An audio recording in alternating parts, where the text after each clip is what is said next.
Bonjour à tous et à toutes. Aujourd'hui, on se retrouve pour une émission Débattons. Et aujourd'hui, ce sera sur un sujet bien précis, ce sera sur le sujet de l'Ukraine.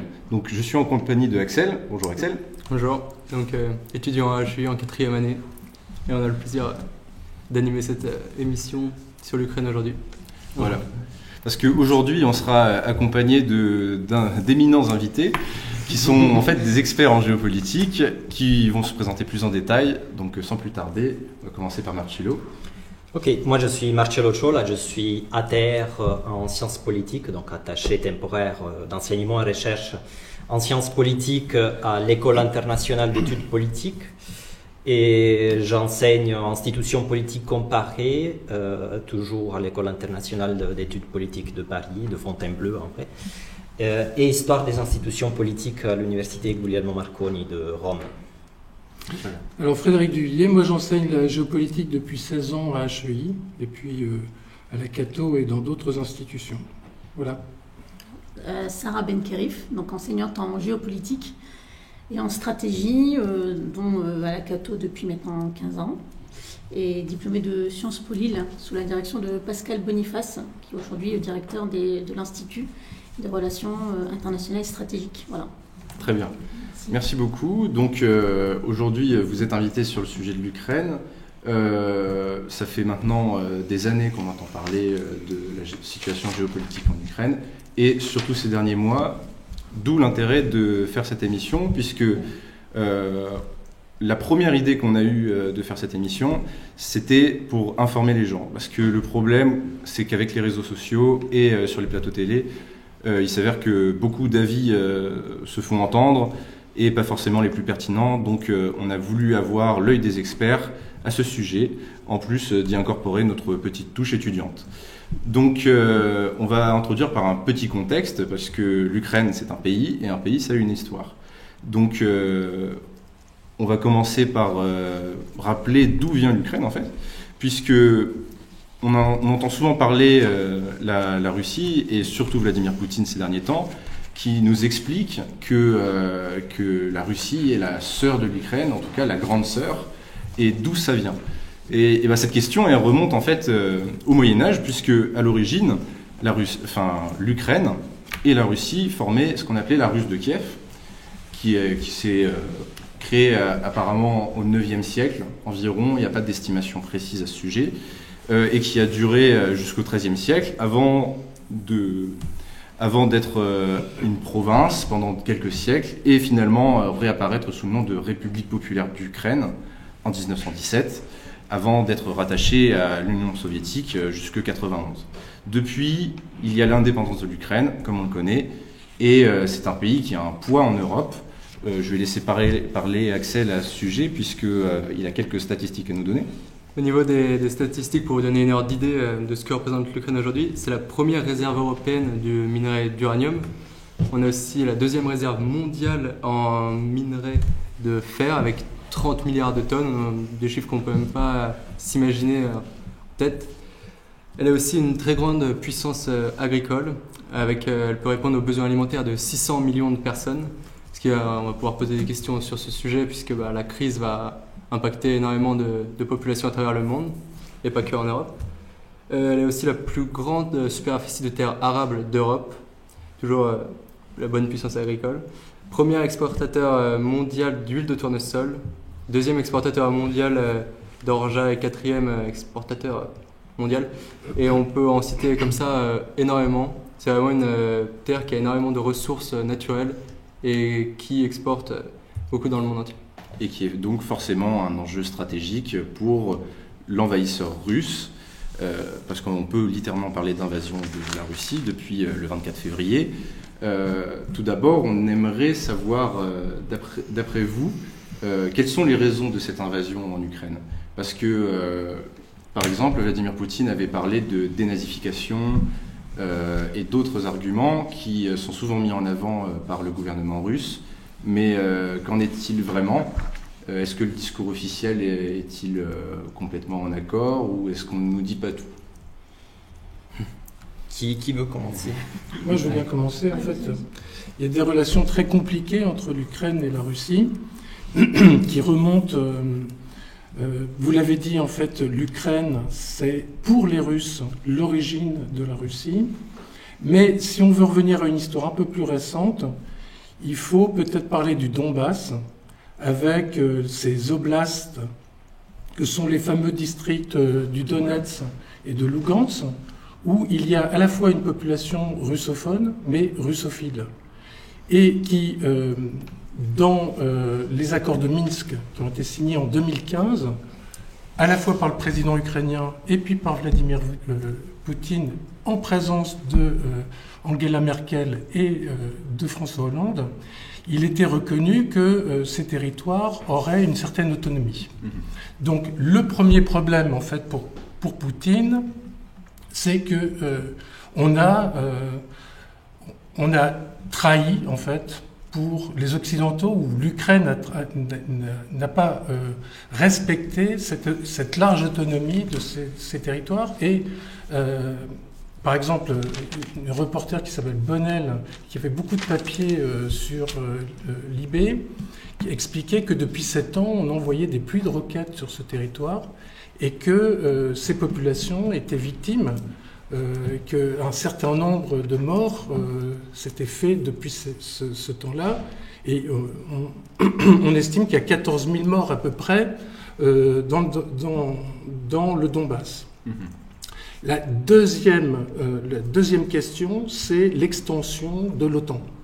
C'est-à-dire, alors même si effectivement on n'a pas un accord des États-Unis pour arrêter l'extension des bases de l'OTAN dans l'ancien bloc de l'Est, il faut dire qu'en 1990, quand James Baker, qui était le secrétaire d'État aux Affaires étrangères, rencontre Mikhail Gorbatchev, il est prévu, pour la réunification des deux Allemagnes, de ne pas en fait poursuivre cette extension.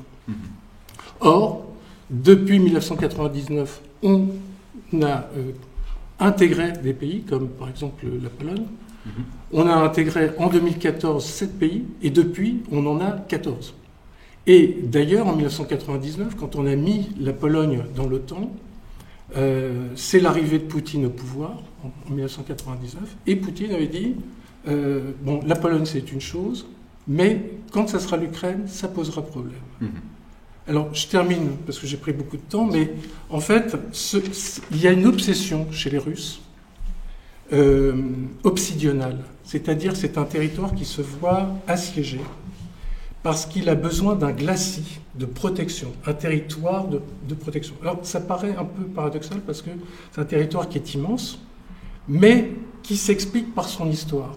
C'est-à-dire que c'est un territoire qui a été victime d'invasions, les Tatars, les Mongols, et même d'invasions du côté de l'Ouest, puisqu'il y a eu Napoléon et il y a eu Hitler. Donc, ça a été la même affaire avec la Géorgie en 2008. Je pense que l'obsession en fait, des Russes, c'est d'avoir une zone de protection autour de son territoire pour se protéger. Très bien. Votre avis, ça? Alors moi, je suis complètement, bien sûr, d'accord avec mon collègue. Bon, pour compléter, je dirais que déjà, la Russie, ce qu'on appelle la Russie aujourd'hui, a toujours été un empire. Ça, c'est déjà une vision qui est impériale. Ça, c'est la première chose. Comme on pourrait parler de l'empire chinois, etc., ou même d'autres Perses, pour les Iraniens. Donc, il y a déjà la vision d'empire. Donc, c'est-à-dire, on est sur des très grands territoires, avec ce qu'on appelle un voisinage proche, un cordon sanitaire, autour de la mère patrie, qui serait donc la Russie. Et donc, c'est toujours ce qui s'est passé avec Catherine de Russie, ou Nicolas les tsars de Russie, et Staline, et voilà, il y a toujours cette continuité, entre guillemets, territoriale. Et le moment clé, je pense, qui a été clé, qui a brisé cette entité territoriale, c'est la chute du mur de Berlin. C'est-à-dire que d'ailleurs, Vladimir Poutine il le dit dans ses premiers discours, dès qu'il arrive au pouvoir en 2000, c'est la plus grave catastrophe géopolitique du XXe siècle, XXIe siècle pour les Russes. Donc ça, c'est clair que pour lui, c'était pas concevable. Et donc, aujourd'hui, il a cette idée, il a ce sentiment depuis 1999, ça fait quand même 22 ans où il est au pouvoir. Nous, on a eu plusieurs présidents, Jacques Chirac, Nicolas Sarkozy, François Hollande, Emmanuel Macron, eh bien lui, il a le sentiment, mais il a eu le sentiment déjà avant, puisqu'il était ancien espion du KGB, FSB aujourd'hui, qu'on lui a volé plein de choses. Donc il y a ce sentiment-là, et pas que lui, sa population aussi. Et donc ce qui est très dérangeant, c'est l'élargissement de l'Union européenne. Je rappelle qu'en 92, on était 12, ensuite on est passé à 15 en 95, 2004, l'élargissement total vers l'Est, et entre autres les anciens pays du bloc soviétique. Et puis aussi en même temps, si on prenait un calque de l'Union européenne, on a aussi le calque de l'OTAN qui se met dessus. Et donc, il semble bien qu'aujourd'hui, il y a ce frémissement pour aller encore au-delà des pays de l'Est. Et donc, pour lui, la ligne rouge, c'était l'Ukraine, c'est la Biélorussie, c'est la Géorgie, dès 2008. C'est pas nouveau ce qu'on vit aujourd'hui, il n'y a rien de nouveau en vérité. Et bien évidemment, il y a aussi la Moldavie qui se trouve au milieu.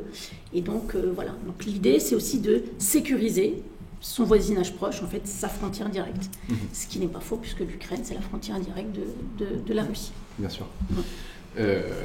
À ce propos, je voudrais poursuivre, notamment sur le fait de garder des étapes tampons, en quelque sorte, qui seraient donc à la frontière entre le monde russe et le monde occidental. Je parle de monde russe parce que aujourd'hui, j'ai l'impression que ce n'est pas vraiment le monde de l'Est, puisque la Chine a l'air un peu de se dédouaner dans les dernières déclarations. Mais quel est votre avis, Marcel ?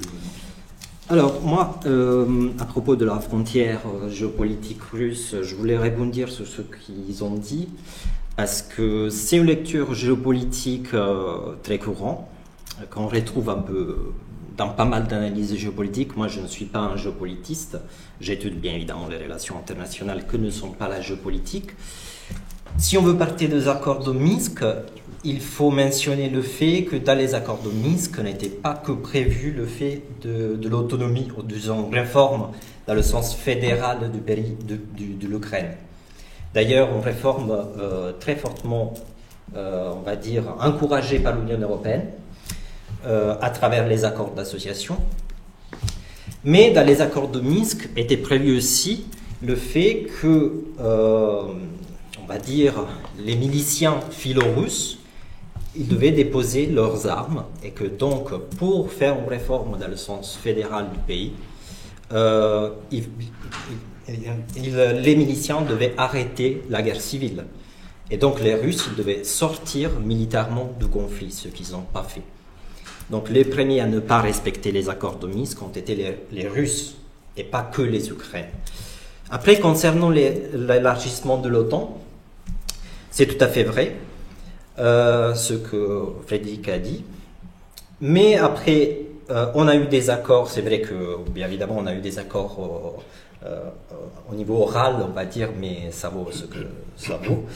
Mais en 1998, on a eu des accords, des vrais accords, entre la Russie et l'OTAN, qui disait que l'OTAN, l'alliance militaire, parce qu'on a l'alliance militaire et après on a aussi le sommet des politiques, on va dire plus politique, oui. L'alliance militaire ne devait pas rentrer en Pologne, ne devait pas rentrer dans les pays de l'Est.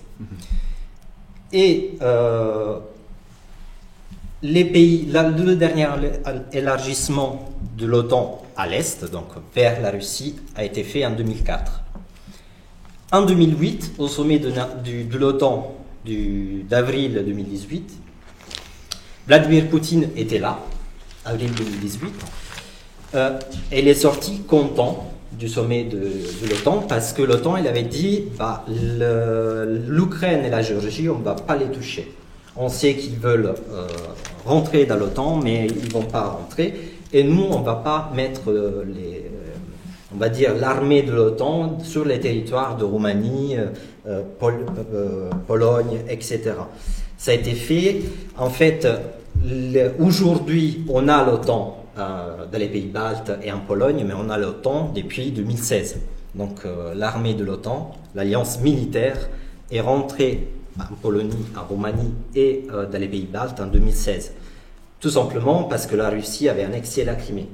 Et donc l'OTAN a répondu, on va dire, elle a détruit cette ligne rouge de la Russie. Est-ce que, à ce propos, justement, on pourrait élargir peut-être pour le public qui nous regarde quelles sont les origines justement de cette annexion de la Crimée qui était vue par beaucoup comme injustifiée, ou en tout cas qui n'avait pas de raison apparente, qui était médiatisée. Parce que c'est vrai, c'est arrivé, c'est arrivé soudainement. Non, c'est pas arrivé soudainement. Moi, je pense qu'il y a une chose qu'il ne faut pas oublier aussi, ce sont les révolutions de couleur. Les révolutions de couleur qui ont été instrumentalisées par les États-Unis. C'est Gene Sharp qui en est en fait l'architecte, celui qui les a organisées. Alors, on a eu en Géorgie la révolution des roses en 2003. Ensuite, on a eu la révolution orange, je ne sais pas si vous vous en souvenez, en 2004. Vous pouvez rappeler si vous voulez. Alors, en fait, ce sont des révolutions populaires, mais qui sont instrumentalisées, souvent par des ONG américaines, comme Freedom, par exemple, pour renverser le pouvoir. Plus proche de nous, en 2013, il y a eu la révolution Maïdan. Donc ça, tout le monde doit s'en souvenir. La révolution Maïdan a renversé un président qui était Yanukovych et qui était pro-russe et qui voulait justement que l'OTAN ne rentre pas dans l'Ukraine. Et cette révolution a renversé ce pouvoir qui était pourtant légitime. Hein.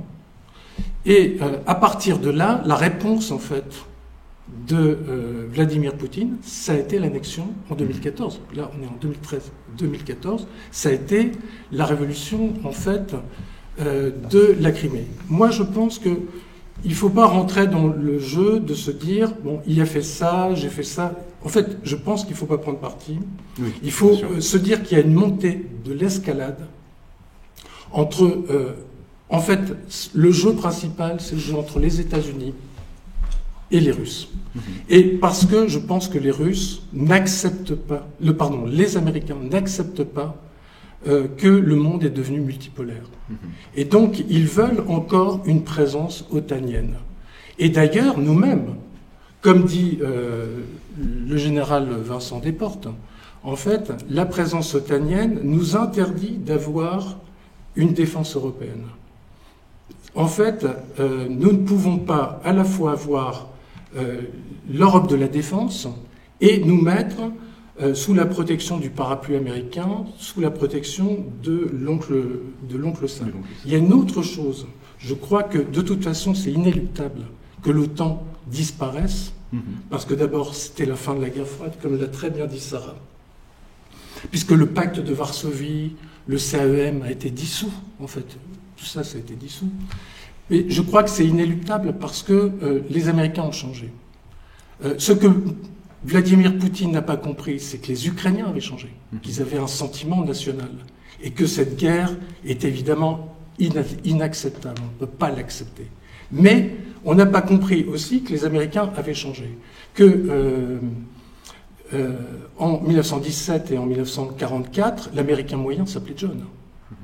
Et pour lui, l'Europe, c'était pas sa mère, c'était sa grand-mère. Que à l'horizon 2035, l'Américain moyen, il va s'appeler Diego. Que son regard sera du côté du Mexique, ou en tout cas du côté de l'Amérique latine. Et il n'aura que faire de ça. D'ailleurs, le premier président qui s'est détourné de l'Europe, c'est Obama. Parce que lui-même a vécu à Hawaï, que pour lui, tout se passe en fait du côté du Pacifique, et que c'est lui qui est à l'origine du rebalancing. C'est-à-dire, en fait, d'un passage des forces américaines du côté du Pacifique. Parce que pour les Américains, pour la politique américaine, le vrai danger, c'est la Chine.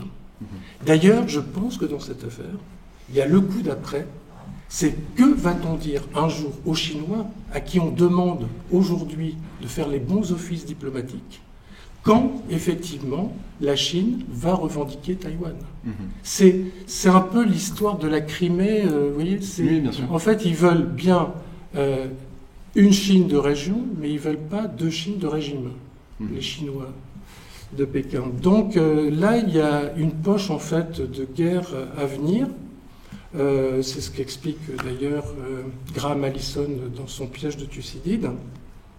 Donc on voit bien que En fait, je pense qu'il y a aussi ça, c'est toutes les guerres en fait, géopolitiques. Maintenant, c'est deux principes qui s'opposent. C'est l'intégrité territoriale, ce territoire est à moi, et c'est le droit des peuples à disposer d'eux-mêmes. Et peut-être qu'il y aura un conflit un jour entre les Chinois et les Russes. Parce que les Chinois sont en train d'occuper une partie de la Sibérie, qu'un jour il y aura peut-être plus de Chinois que de Slaves en Sibérie, et que feront les Russes alors? Intégrité territoriale, diront c'est notre territoire. Vous voyez, donc il y a des conflits qui... Voilà. Bien sûr. Ils se tiraient dessus, les Chinois et les Russes, sur la montre pendant la Sur guerre les froide. frontières, sur les frontières, tout à fait. Alors, Pour cette motivation. Et parce qu'en plus, ce sont des dictatures. Comme le disait Sarah, d'ailleurs, c'est Poutine qui disait c'est de la démocrature. Ouais. c'est des démocrates. Ouais. C'est Alors, démocrature. Justement, pour revenir ça, à, alors, juste pour revenir pour votre première question, enfin, la question sur l'annexion de la Crimée, et c'est vrai que ce qu'on vit aujourd'hui n'est que la suite de 2014, hein, comme l'a très bien dit mon collègue. Et c'est vrai qu'en 2014, ce qui a mis le... Vous savez, il y a toujours le vase qui se remplit et il y a la goutte qui fait déborder le vase. Et la goutte qui fait déborder le vase, c'est la demande, la candidature de l'Ukraine à l'Union européenne. Ça a été au printemps 2014 et ensuite, ça a été très loin parce que, d'où les révolutions de Maïdan. Et c'est vrai que l'Ukraine a le droit de demander son adhésion. Le problème, c'est que pour Poutine, c'est pas possible. En tout cas, ça n'est pas concevable de son côté. Donc le problème, c'est qu'en plus, derrière, il y a eu en plus l'OTAN.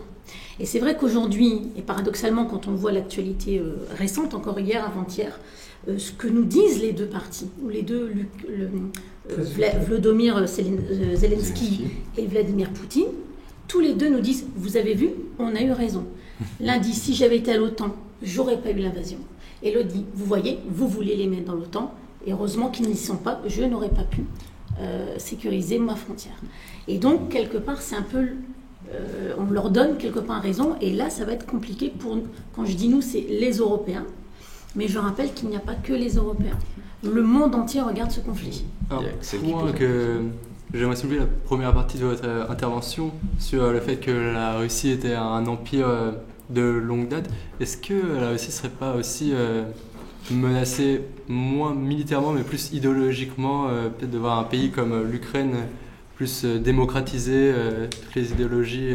Est-ce que Vladimir Poutine n'aurait pas peur aussi en interne d'une révolution qui pourrait changer dans son pays, par exemple? Est-ce que ce ne serait pas une raison possible? Il y a une... Enfin, on parlait de démocrature, hein, donc de régime autoritaire sous couvert de démocratie. Oui. Car je rappelle qu'aux Nations Unies, il n'y a que des démocraties officiellement dans le droit international. Et ils sont tous Corée du Nord, enfin tous les pays du monde, Chine sont tous membres des Nations Unies. 193 membres. Alors voilà, officiellement, en tout cas c'est dans le droit international. Après, oui, bien sûr, il y a ce qu'on appelle des guerres de valeurs. D'ailleurs, c'est aussi le verbatim de Poutine, de son côté, pour aussi avoir l'opinion publique pour lui, c'est qu'il y a des modèles sociétaux qu'il ne veut pas voir. Et il dit attention, c'est pas que l'UE, l'OTAN, et ce sont des valeurs. Et donc attention, là on a aussi des sociétés, je pense que ce qu'on oublie aussi, c'est des sociétés très conservatrices, d'ailleurs dont sont aussi les sociétés latines, mais on a aussi l'Église orthodoxe. Parce qu'il y a aussi ce côté où il y a, en 2016, il y a eu un schisme entre l'Église orthodoxe de Kiev et de Moscou. Et ça, c'est aussi important, parce que ce sont des pays qui sont aussi très religieux. Et ça aussi, il faut le prendre en compte. Des deux côtés. C'est horrible, hein, c'est une guerre fratricide. Hein. Ça s'est jamais vu, par contre, dans l'histoire de ce côté de... C'est une guerre civile. Pour les Russes, c'est un drame. Hein. Vous savez que certains sont parents, ils ont de la famille. Il y a 11 millions de Russes qui ont des liens avec l'Ukraine. Un Ukrainien vous vous rendez compte, il y a des frères qui a de la famille en Russie, voilà. Et un Russe sur 4 a de la famille en Ukraine. En fait, au début de cette séance, vous avez dit que la Russie se voit un peu comme la grande sœur de l'Ukraine. En vrai, nous, dans les mots de Vladimir Poutine et des Russes, de l'élite politique russe, c'est la même chose, le même peuple. Vladimir Poutine l'a dit, ils ne sont pas frères ou sœurs, sont la même chose, exactement la même chose. Et c'est exact. Le problème, selon moi, comme vient de dire Axel, c'est exact, et Sarah aussi, c'est exactement l'Union européenne. Selon moi, c'est pas l'OTAN. Parce que l'OTAN était déjà à la frontière russe.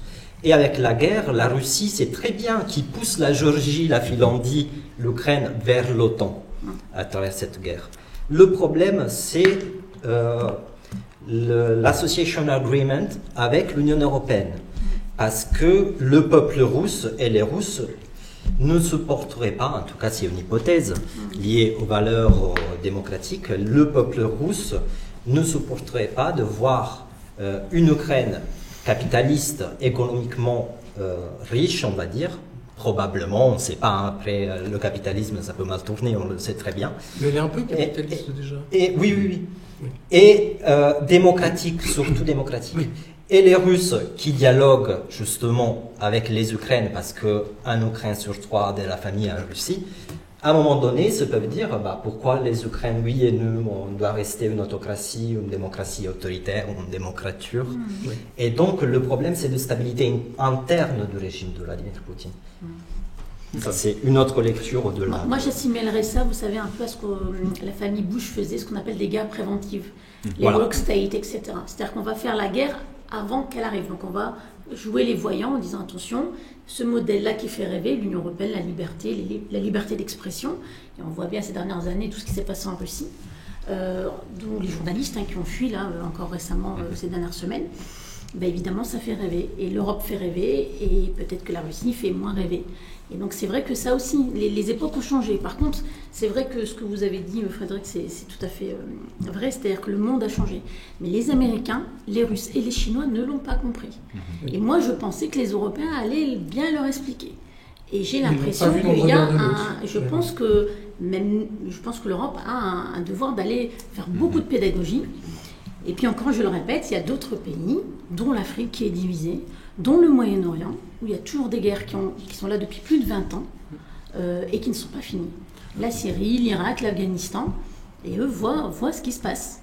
Si on fait de la géopolitique de base, il faut dire que l'état du monde dans lequel nous sommes, c'est la mondialisation. Et cette mondialisation, elle est en mutation. Au départ, elle était dominée par la triade. Ensuite, il y a eu l'émergence en fait de certaines puissances, les fameux BRIC, donc l'Inde, la Chine surtout, etc. Et aujourd'hui, on voit une montée de la régionalisation dans le monde et des empires. Et comme le disait Sarah, c'est en fait des empires. Et c'est des conflits d'empires. Qu'est-ce que c'est que la définition d'empire? C'est l'absence de frontières.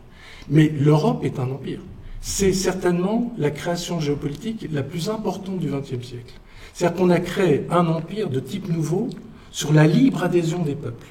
C'est la première fois, et dans un esprit très démocratique, comme le disait mon voisin. C'est-à-dire qu'en fait, les gens veulent rentrer. Mais c'est quand même des oppositions impériales. On voit très bien ce qui se passe, par exemple, en Turquie. On voit très bien que l'Empire américain est encore en survivance, vous voyez. Alors, il y a une dernière chose aussi. Et ça, c'est c'est la géopolitique américaine. C'est le fameux Heartland. Je ne sais pas si vous connaissez ça, mais en fait, des gens comme Mackinder ou Mahan, l'amiral Mahan, ont élaboré une théorie selon laquelle on pouvait créer un pivot central, continental, qui va en fait, en gros, pour faire court, de Brest à Vladivostok, et que ce qu'on appelle le Heartland, et que si ce Heartland était constitué, il serait une menace pour les États-Unis qui se considèrent comme une île isolée. Vous voyez ? Et donc il ne faut surtout pas que ça se constitue. Et pour des gens comme les conseillers américains, comme Brzezinski, dans le grand échiquier, si vous voulez lire ça, c'est très intéressant parce que c'est totalement élaboré, qui a conseillé les présidents américains démocrates, mais comme Kissinger, qui a conseillé les présidents républicains, eh bien, l'Ukraine est justement celle qu'il faut faire tomber dans le bloc occidental et pas qu'elle soit rattachée à la Russie. Empêcher, en fait, ce plateau continental uniforme. C'est ça le but de tout. Mais peut-être que ce plateau continental sera un jour mis en place par la Chine, avec la route de la soie. On ne sait pas, les choses peuvent muter et changer. Alors, je crois que c'est ça qui motive beaucoup les Américains aussi. Vous voyez, les Américains, ils ont une vision, en fait. Ils travaillent beaucoup leur vision de ce qu'ils sont eux-mêmes en géopolitique. Vous avez des gens comme comme Kennedy, le politologue, ou comme j'ai parlé de Graham Allison tout à l'heure. En fait, ils ont des théories, le choc des civilisations d'Huntington par exemple, ils ont des théories sur lesquelles ils se reposent, ils ont des axiomes. Mais je rappellerai par exemple que celui qui a créé un axiome important de la politique américaine qui s'appelait George Kennan. George Kennan, c'est celui qui a inventé, c'est l'architecte en fait de la politique du containment. Vous savez, c'est endiguement. Eh bien, il disait lui-même, en fait, que ça serait une tragédie d'étendre l'OTAN. Vous voyez, et ça, il l'a écrit en 1995. Donc, même les Américains ne sont pas homogènes. Et je crois que les Russes non plus. Je pense que Lavrov, par exemple, il n'était pas trop content avec cette invasion. Bien sûr. Mais en même temps, si je peux me permettre, les Européens ont eu une vision. Dès d'ailleurs la création de la CE, qui est devenue Union Européenne, avec le traité de Rome. Et il y a un personnage très connu que tous les Français connaissaient, Charles de Gaulle, qui est cité partout aujourd'hui. Charles de Gaulle avait une vision très claire. Et tout ce que Frédéric dit, c'est très simple. Il a vu arriver ce fameux bloc continental qui doit être sous domination américaine. Et de Gaulle disait l'Europe de l'Atlantique à l'Oural. Et pour lui, c'est la Russie qu'il faut faire entrer dans l'Europe. Et de toute manière, je dis toujours, c'est comme pour un voisin, ils ne déménageront pas et nous non plus. Donc ça sera toujours nos voisins. Donc il faut trouver des compromis honorables. Il faut s'accommoder de nos voisins, qui nous plaisent ou non. Je te laisse parler, mais juste petite observation. Oui, il faut trouver des accords entre les pays, entre les États, les théories de géopolitique, les prescriptions aussi des conseillers politiques américains, etc. Le containment et tout ça, c'est très beau, mais il ne faut pas oublier que les peuples sont souverains. Et que donc, si l'Ukraine choisit démocratiquement d'adhérer à l'Union européenne ou choisit d'élire un leader politique avec le 73%, avec l'objectif de rentrer, la promesse de rentrer dans l'OTAN, pourquoi on doit accepter que, on va dire, on ne doit pas respecter la volonté des peuples, la souveraineté des peuples, en fonction de théories géopolitiques. Je suis d'accord avec toi et pas d'accord avec toi. Je suis d'accord avec toi si on voit l'histoire. Parce que l'histoire, elle est faite de mémoire, elle est faite d'émotions, elle est faite parfois d'arrogance, parfois de fierté. Et c'est vrai que les Ukrainiens, c'est ce que n'a pas compris Poutine, ils ont trouvé depuis 30 ans un sentiment national. Et là, je suis tout à fait d'accord avec toi. Ça va être encore plus fort. Et ça va être beaucoup plus fort, bien sûr, parce que là, c'est très fort, on le sent, évidemment, et quand on accueille les Ukrainiens ici, par exemple, en France, on le sent très fort, et quand on les écoute sur les télévisions, on le sent très fort. Il vibre, ce sentiment national. Mais il y a la géopolitique. Et la géopolitique, c'est autre chose. La géopolitique, c'est en fait un ensemble d'intérêts rationnels. Et donc, je pense que il faut à tout prix, moi je pense que c'est impératif, c'est impérieux de retrouver la table des négociations. Et nous avons quelque chose à faire avec les Russes. D'ailleurs, les Russes, vous le savez, ils ont plein de matières premières dont on a besoin. Il n'y a pas que le gaz, il y a le titane, etc. Mais je pense aussi qu'il y a une erreur qu'on pourrait faire, c'est jeter dans les bras de la Chine la Russie. C'est ce qui s'est passé historiquement avec Mussolini. Je rappelle que Mussolini a été opposé à la première tentative d'Hitler de l'Anschluss en 1935. Et il a signé un accord qui s'appelle l'accord de Stresa avec Flandrin, qui était le président du Conseil de l'époque, et MacDonald, qui était Premier ministre britannique. Il était notre allié. Et quand l'Italie a fait la conquête de l'Éthiopie, les deux pays qui l'ont condamné à la Société des Nations, c'était l'Angleterre et la France, les deux grands empires. Donc c'est l'hôpital qui se fait de la charité. Et du coup, on a jeté dans les bras d'Hitler Mussolini. Eh bien, aujourd'hui, on est en train de jeter dans les bras de Xi Jinping, qui est autre chose que Poutine. La Chine, c'est autre chose. Je rappelle que la Chine, elle construit autant de bateaux que la marine militaire française par an, qu'elle augmente son potentiel militaire de 20% chaque année, qu'elle a une capacité maintenant militaire avec une capacité technologique particulièrement inquiétante. Alors, je pense que il faut retrouver la table des négociations. Je pense que parce que les Russes, ils iront jusqu'au bout, et Poutine, dans sa brutalité, ira jusqu'au bout. On voit bien ce qui se fait. La guerre totale, il nous l'a promise, si on ne retrouvait pas la table des négociations, et je pense que personne n'a envie de la guerre mondiale. Parce que si c'est la guerre totale et la guerre mondiale, c'est-à-dire nucléaire, ça sera évidemment terrible pour le monde, pas seulement pour l'Europe. Donc il faut retrouver cette table des négociations. Et évidemment, il faut se dire, c'est un peu l'opposition du fort au faible. Ça a toujours été. Alors je crois que les Ukrainiens ont le droit à leur démocratie, ils ont le droit, effectivement, de rentrer dans l'Union. C'est pas demain la veille, parce que c'est un pays très pauvre, même s'ils sont 4e exportateur de blé, etc. Mais je pense que pourquoi les faire rentrer dans l'OTAN? Parce que ça n'est même pas la vocation de l'Europe. C'est-à-dire que c'est un moyen pour les Américains de vendre du matériel, c'est le complexe militaro-industriel, et puis c'est pas l'Europe de la défense. L'Europe de la défense, elle n'est pas otanienne. Tu voulais un peu, j'ai peut-être.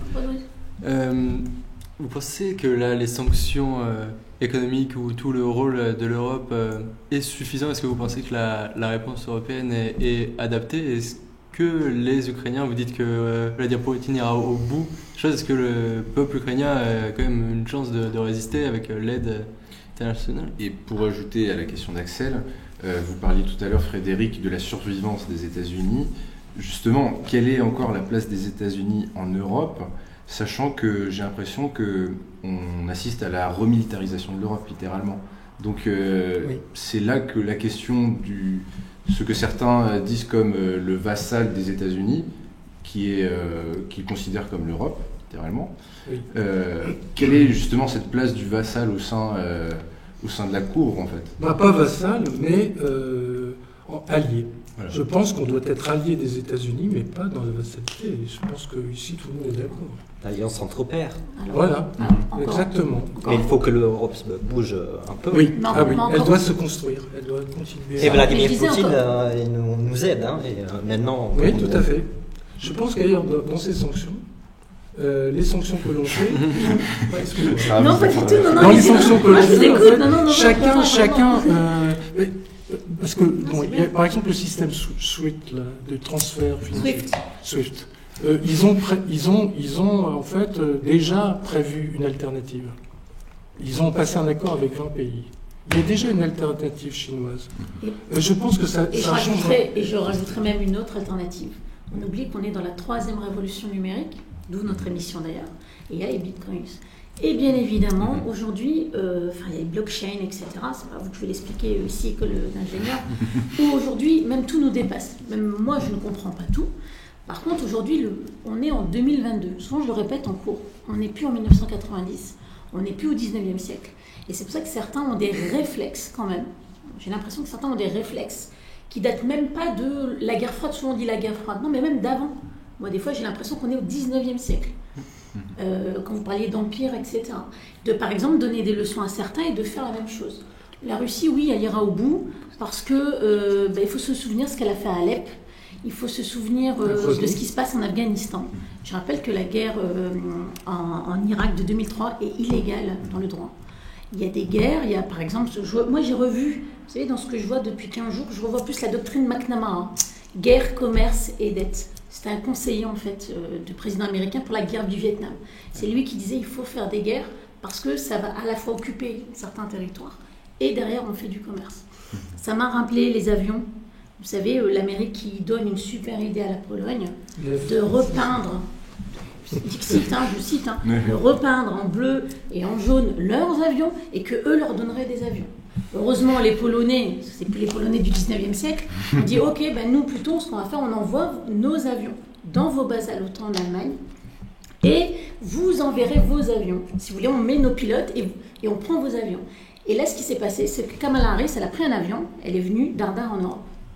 Donc, à un moment donné, je pense que les Européens, même si, évidemment, tous les peuples, mais moi, je vais aller même plus loin que Marcello, tous les peuples devraient avoir cette souveraineté.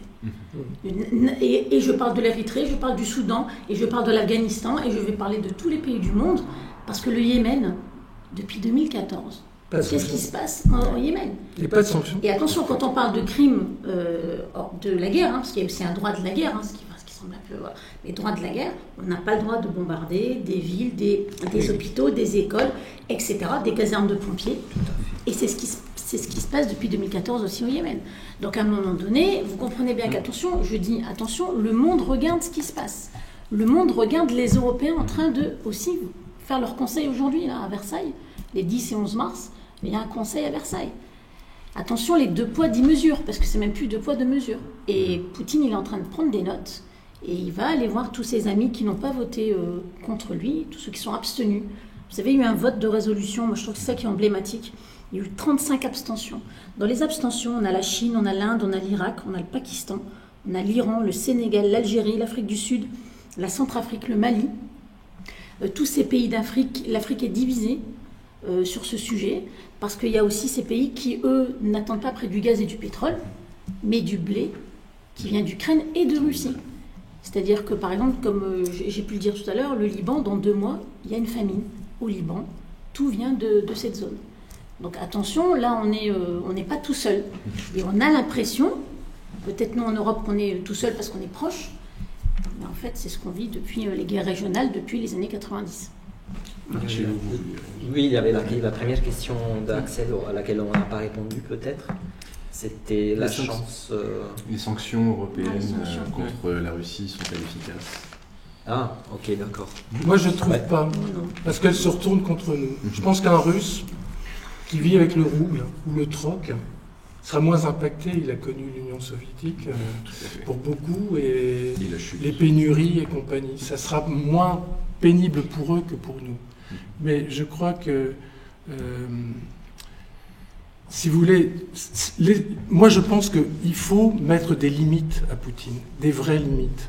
Par exemple, il aurait été de bon ton que les Américains envoient des troupes en Transnistrie, c'est-à-dire en Moldavie, parce que là vous savez qu'il y a des Russes. Et que je pense que le projet peut-être de Poutine, c'est d'aller, alors on ne sait pas quel est son projet, mais peut-être que c'est un projet démographique. C'est-à-dire de récupérer des populations. Il y a 145 millions de Russes aujourd'hui. S'ils récupèrent la Biélorussie, ça fait 10 millions de plus. S'ils récupèrent dans un projet fou l'Ukraine, ce qui va se faire difficilement, c'est 45 millions d'habitants en plus. La Transnistrie, et là, du coup, on monte à 200 000. Parce que, évidemment, on parlait des empires, et les empires, c'est aussi la démographie, l'avenir. Vous savez, on dit la démographie, c'est le destin. Et donc, peut-être qu'il y a ce projet fou chez lui. Peut-être, hein, je ne sais pas. Je pense que, en fait, je pense qu'il n'a pas l'intention d'envahir. Parce que quand on le compare à Hitler, il n'a pas le projet, en fait, de la domination de l'Europe. Mais il a un projet d'avance. Et puis, comme tu disais, c'est aussi quelque chose de générationnel. Parce que lui, par contre, il a 70 ans, je crois. C'est ça. Il a vécu l'Union soviétique. Il est sur des vieux schémas. Et dans ces schémas, il n'y a pas, c'est un ancien espion du KGB, responsable de l'Allemagne, il n'y a pas la démocratie, comme disait Marcello. Donc, en fait, c'est quelqu'un qui est marqué fort par l'histoire. La terre brûlée, ça lui dit quelque chose. Stalingrad, ça lui dit quelque chose. La guerre froide, ça lui dit quelque chose, vous voyez. Et donc, je pense qu'on ne doit pas humilier Poutine, on ne doit pas humilier les Russes, on doit reprendre la table des négociations et il faut lui mettre des limites. Ça ne veut pas dire... Alors, je pense que les sanctions vont se retourner plutôt contre nous. Et je pense que c'est... On voit bien d'ailleurs les sanctions contre l'Iran, les sanctions depuis 2014, il y a des sanctions depuis la Crimée. Une question du chat d'ailleurs, est-ce qu'il y a eu des exemples de sanctions qui ont marché dans le passé, ou l'Union Européenne ou les États-Unis C'est gênant, mais c'est gênant pour les oligarques qui viennent plus en vacances chez nous. Alors, moi, à titre personnel, je dirais non. Après, il ne faut pas oublier juste 2 choses. Oui, après, je voulais retourner aussi sur l'adhésion de l'Ukraine à l'OTAN, etc. Et sur la volonté du peuple ukrainien de faire partie de l'OTAN. Entre faire partie de l'OTAN et se faire envahir par les Russes, bien évidemment, il y a 2 poids 2 mesures. Oui, voilà. Après, il ne faut pas oublier par rapport aux sanctions que la Russie est une puissance militaire, mais pas une puissance économique. Elle a le PIB nominal de l'Italie, donc c'est pas une grande puissance. Je pense pas oui, bien sûr, les sanctions, ils vont se retourner sûrement contre nous. On le voit sur le prix de l'essence, etc. On va le voir sur le prix de la bière parce que c'est fait avec le grain, etc. Je le dis parce qu'il y a l'île. Mais par contre, le peuple russe va avoir un gros contre-coup. À mon avis, parce que l'économie russe n'est pas très différenciée, le marché interne n'est pas si développé, et comme vous avez dit tout à l'heure, les oligarques qui font pas mal d'affaires avec l'Occident, ils vont être très énervés, Oui. peut-être plus du peuple. Oui. Et l'espoir, c'est qu'il y a un renversement de l'interne du régime de Poutine qui peut mener à un changement. Mais je crois que ça crée des alternatives. Par exemple, Poutine a signé un accord avec la Chine de création d'un gazoduc qui va relier... existe déjà. Et qui existe déjà. Donc ce gaz sera vendu à d'autres. Ça fait par exemple 15 jours que la Chine achète beaucoup plus de pétrole, de gaz et de céréales à la Russie. Donc à un moment donné, je rappelle qu'on est à l'heure de la mondialisation. Aujourd'hui, il y a d'autres acheteurs. Alors des fois qui ne se montrent pas d'ailleurs tout de suite, puisqu'on a les oligarques qui, je rappelle, connaissent très bien la mondialisation, qui d'ailleurs aussi se rappellent de la crise de 2007 des subprimes, où il y a des paradis fiscaux. Et j'aurais pu vous dire, oui, ils vont marcher, si on n'avait pas eu les paradis fiscaux. Parce que, bien sûr, ces oligarques qui ont des milliards, bah, évidemment, ont prévu tout ce qu'il faut. Je rappelle qu'ils sont même à Londres, et donc beaucoup de places financières, les Caraïbes, Saint-Martin, Saint-Barth, etc. Avec des montages. Voilà, donc il y a des montages offshore qui sont extraordinaires, entre guillemets, qui d'ailleurs même nous dépassent. Donc voilà, bien sûr, ça dérange les oligarques. Clairement, ça dérange le business, les guerres, c'est pas bon. Ils en font un peu, pas trop longtemps, ça relance le business, mais pas trop longtemps. Ils viendront pas sur la Côte d'Azur. Voilà. Mais ça ne serait pas le rôle de l'Europe ou même des États-Unis justement d'aller les chasser dans ces paradis fiscaux avec une bonne raison Normalement, les paradis fiscaux, on lutte contre les paradis fiscaux. Oui, censé. Depuis 2008, c'est Sauf officiel. que Saint-Barth, les îles Kerguelen, on en a en France, hein, donc. Et pas seulement pour Saint-Martin, les Russes. Et les Zelensky, Britanniques, par exemple. Vous savez que Zelensky lui-même, si vous allez sur Wikipédia, il est dans les Pandora Papers. Donc en fait, c'est d'un côté comme de l'autre. Et j'aimerais revenir justement sur le fait qu'il y ait des sanctions qui aient été prises contre la Russie, et notamment l'exclusion du SWIFT, etc. Mais je pense qu'il n'y a pas que l'aspect économique dont il faut parler, mais aussi du point de vue des Russes eux-mêmes, qui sont majoritairement contre cette guerre, comme on a déjà dit, et qu'il y a une forte différence de point de vue, je pense, entre le point de vue du peuple russe et le point de vue du gouvernement russe. Vladimir Poutine, comme vous l'aviez dit, est un homme qui a vécu une bonne partie de sa vie en Union soviétique et qui est un produit de l'Union soviétique, puisque c'est un espion, donc il a été choisi. En Allemagne. En Allemagne, oui. Oui, effectivement. Et je pense que pour Poutine, le plus important, c'est Il a été l'identité. produit en Union soviétique. en soi. Oui. Voilà, c'est ce que je voulais dire. Mais justement, de ce point de vue-là, je pense que les Russes qui avaient peut-être envie pour une partie, chez les jeunes surtout, d'être un peu plus en connexion avec l'Occident. Je peux vous raconter une anecdote? Oui, allez-y. Moi, je pense que l'identité est très importante pour un Russe, plus que l'économie. J'ai eu un étudiant russe, ici à la Cato. Bon, à mon avis, il était un peu perdu. Hein. Et cet étudiant, il parlait pas très bien le français, il parlait pas très bien l'anglais non plus. Et puis, il a quand même fait, à la fin de l'année, un exposé. Je lui avais dit de ne pas faire un exposé sur la Russie, il a fait un exposé sur la Russie.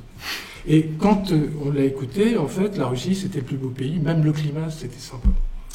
Donc, dans l'amphi, un certain nombre d'étudiantes ont posé des questions pour lui dire « Mais est-ce que tu n'es pas trop nationaliste, trop chauvin, trop patriotique ?»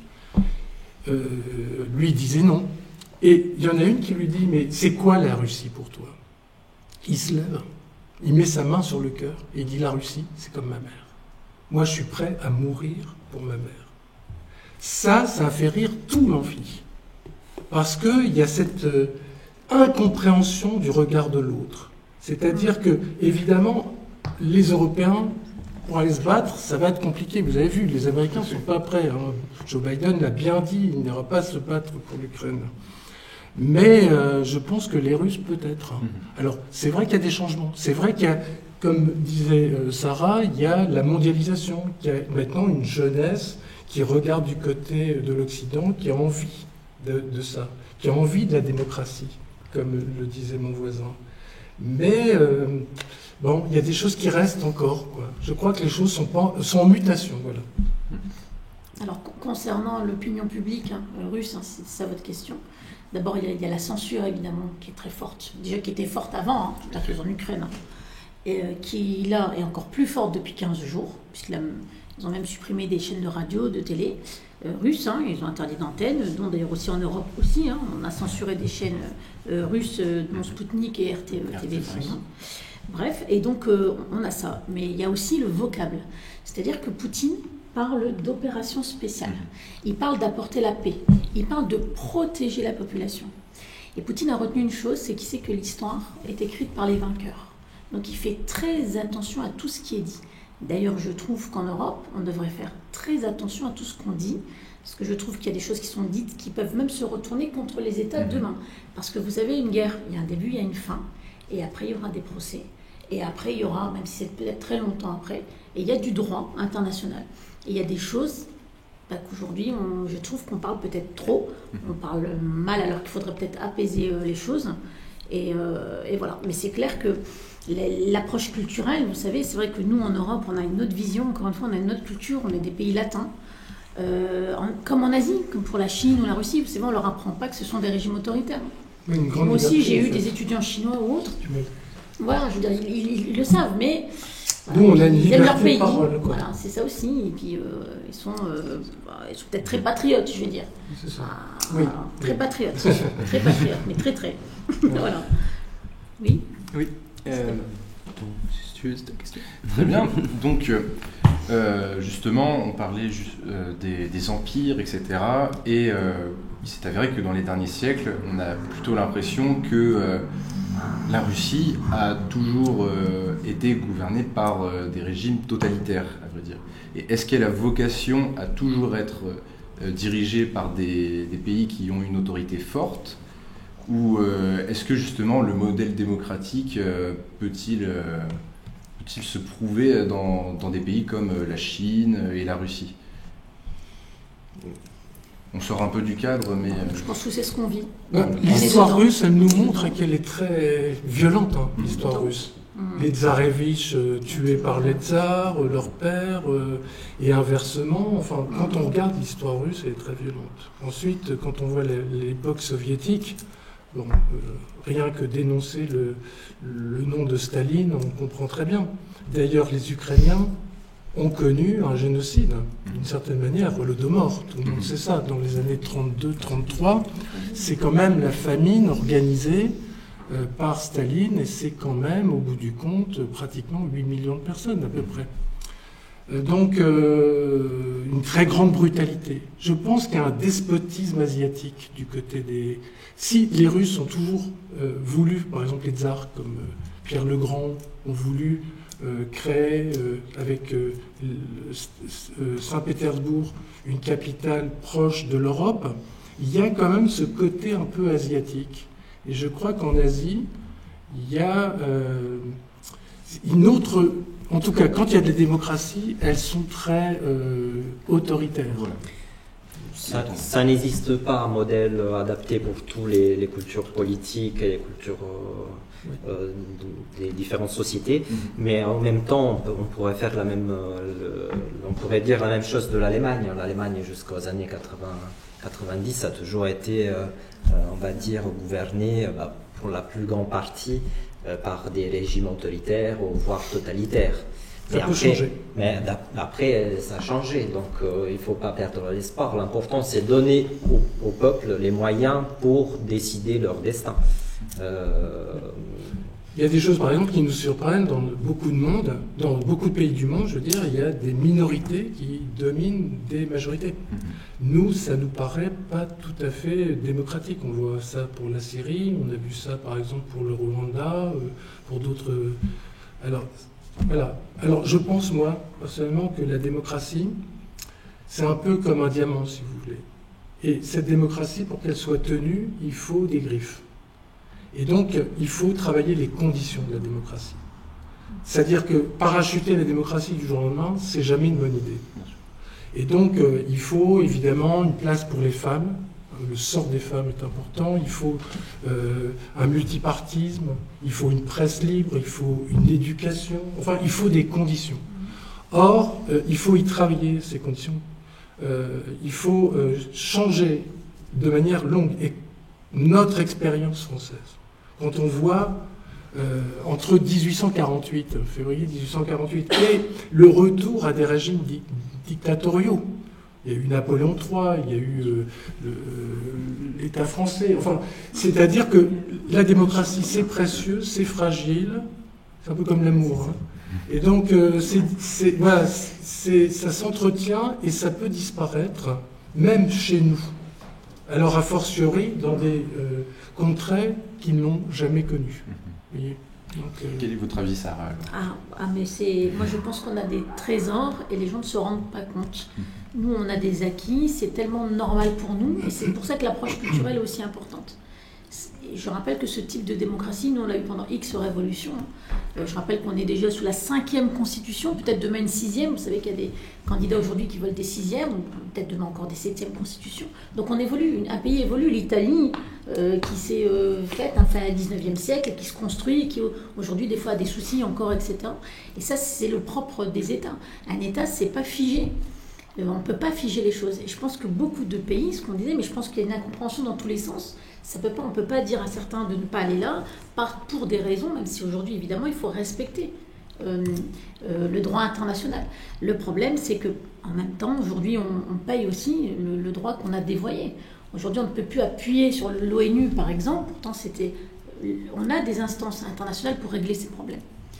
Et ils sont où les casques bleus? Et où est l'ONU? L'ONU a fait une résolution. De toute façon, le droit de veto de la Russie, ça sera réglé. Mais en même temps, voilà, on aura un statu quo et je crains fort que, attention, si ça s'enlise cette histoire. Et par contre, ce que nous, on vit depuis 15 jours aujourd'hui, ça va nous marquer pendant des décennies. Attention, parce que demain, quand il y aura la paix, vous imaginez tout ce qui va revenir comme un boomerang dans la figure de tout le monde. C'est un changement géopolitique majeur. Et pour compléter en même temps sur la Russie, je rappelle qu'elle a compris ce que c'est la mondialisation parce qu'elle est dans l'Organisation de coopération de Shanghai, elle est dans la PEC avec les États-Unis, donc certains peuvent lui parler. L'Iran, les États-Unis pourraient lui parler en direct. On se pose la question, pourquoi on ne lui parle pas? Et le silence, il y a beaucoup de silence, je trouve, et c'est quand même bizarre que certains... Comment, au XXIe siècle, moi je pense qu'avec le regard d'historien que j'ai aussi, je me dis dans quelques siècles, on va se dire, mais comment on en est arrivé là? Comment ça se fait qu'on en est arrivé là? En 2022. J'aime à le rappeler, on n'est plus au XIXe siècle. Donc en 2022, comment ça démarrait comme ça? Et c'est vrai que tout le monde a été très surpris, tout le monde est surpris du fait de la guerre aujourd'hui en Ukraine, entre l'Ukraine et la Russie. Pour rebondir là-dessus, au niveau de la mondialisation, est-ce que vous pensez qu'il va y avoir des changements durables? On voit que toutes les entreprises maintenant sont un peu obligées, par leur image de marque, de prendre position par rapport à la guerre. On voit toutes les marques qui un peu s'enfuient de Russie pour aussi leur image en Occident. Est-ce que vous pensez que la France ou l'Europe va recentraliser beaucoup d'usines de production pour retrouver la souveraineté? Est-ce que ce serait une dynamique anti-mondialisation qui se mettrait en place ou pas? C'est sûr qu'il y a des mutations économiques. Hein. Vous parlez d'économie en fait là. Est-ce que ça aura des impacts, la guerre en Ukraine? Est-ce qu'on va se rendre compte en fait qu'on n'a pas forcément une souveraineté totale sur nos productions? Est-ce que les Européens ou même d'autres pays du monde voudraient regagner une souveraineté plus grande? L'interdépendance entre les États, dans ce moment historique, je pense que va jamais disparaître 100%. Sûrement l'Union européenne devait faire plus, elle va faire beaucoup plus maintenant après la guerre en Ukraine, pour avoir une autonomie stratégique. C'est ce concept qui est sorti depuis 4 ans, depuis le discours de Macron à la Sorbonne, mais que maintenant ça devient l'urgence de l'Union européenne, c'est-à-dire avoir une diversification au niveau énergétique, avoir une autonomie stratégique dans le sens militaire et pour ne pas être que une puissance économique, donc pour être aussi autonome d'un point de vue énergétique et des ressources, et être aussi une puissance entre guillemets militaire. Et même politique. Mais le seul problème de l'Europe aujourd'hui, c'est qu'on a des brevets, des technologies, mais on n'a pas les matières premières. L'uranium, il n'y en a pas. On parle de titane, aluminium, les terres rares, on n'en a pas. Et qui en a aujourd'hui? Ce qu'on appelle les non-alignés, pays d'Afrique, d'Asie, qui attendent. Voilà.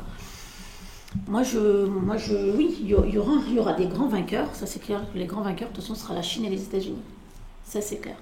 Et la Chine ne perdra jamais. D'ailleurs, encore avant-hier, le ministre chinois dit bien que l'amitié russe et chinoise est aussi forte qu'un roc. Donc, ils ne lâcheront jamais la Russie non plus, parce qu'ils savent très bien que demain, c'est la cible. Et la cible, clairement, Joe Biden vise le Pacifique. Et voilà. Et il y a Taïwan qui arrive derrière. Ils sont amis aussi de l'Ukraine, par contre. Ah oui, ils sont amis de tout le monde. Attention, ils sont amis de tout le monde. Ils sont amis de tout. Ils se passent avec personne. C'est peut-être plus malin d'ailleurs. Donc, on a une question du chat qui nous demande une fois que Poutine aura fini son opération, que va faire Volodymyr Zelensky? Comment garder la face après ça? Donc, j'imagine qu'il entend par ça. Il faut aller lui demander. Il faut lui demander lui-même déjà. Et donc, à ce propos, les visées de Poutine sur l'Ukraine, on a bien vu qu'il y avait des raisons stratégiques et des raisons idéologiques. Mais justement, dans ce qu'on entend dernièrement, on parle de traité de paix entre l'Ukraine et la Russie, dont la volonté de Zelensky qui finalement est prêt et qui se dit prêt à faire la paix. Mais on connaît à côté les conditions de Vladimir Poutine, donc l'indépendance des républiques de Donetsk et Lugansk. Mais après ça, est-ce que Zelensky ne sera... Enfin, quelle sera la position de Zelensky? Est-ce que l'Europe va-t-elle continuer son adhésion à l'UE de l'Ukraine et des pays qui sont frontaliers à l'Ukraine? Pour rentrer dans l'Union, il y a 4 programmes. Et donc, c'est une procédure assez longue et il faut un certain niveau en fait économique. On ne rentre pas comme ça économiquement dans l'Europe. Alors, pour l'instant, c'est ce que disait Marcello, c'est que l'Europe, c'est en fait un grand marché économique. Et c'est un nain stratégique, c'est un nain politique. On n'a pas approfondi, par exemple, les institutions. Donc, on peut très bien élargir de manière continue comme ça. Je pense qu'un jour, à long terme, l'Ukraine sera dans l'UE. Mais les choses auront changé. Voilà. Je ne pense pas que Zelensky sera encore au pouvoir, vous voyez. Je pense que beaucoup de choses ont changé, en fait. Marcello, je sais pas, Non, allez-y, Marcello. Selon moi, la demande d'adhésion de l'Ukraine à l'Union européenne, c'est juste pour avoir un levier au niveau de négociation, mais ce n'est pas quelque chose de réel, en tout cas d'ici 10 ans, 20 ans. Parce que déjà, c'est un pays en guerre, mais depuis 2014, et donc on ne peut pas accueillir un pays en guerre dans l'Union européenne. Il y a toute une série de réformes économiques, mais aussi politiques, dans le sens fédéral à faire pour entrer dans l'Union européenne. Mais ça a été toujours un rêve de l'Ukraine de faire partie de l'Union européenne, mais non surtout de l'OTAN. Parce qu'ils savent que l'Union européenne n'a pas d'armée, donc ne peut pas défendre l'Ukraine de les Russes. Mais l'Union européenne n'a jamais voulu l'Ukraine dans l'organisation. L'Ukraine fait partie d'un programme de l'Union européenne, c'est la politique de voisinage, le partenariat oriental, que c'est un programme politique pour gérer les pays à la frontière de l'Union européenne. Ce n'est pas pour accueillir les nouveaux États membres. Donc l'adhésion de l'Ukraine à l'Union européenne n'a jamais touché la table de Bruxelles, on va dire. au moins dans le sens au sérieux. En fait, il peut y avoir des partenariats Oui, voilà. commerciaux, un peu comme avec la Turquie, vous savez. Et c'est ça, je pense, qu'ils vont essayer de faire.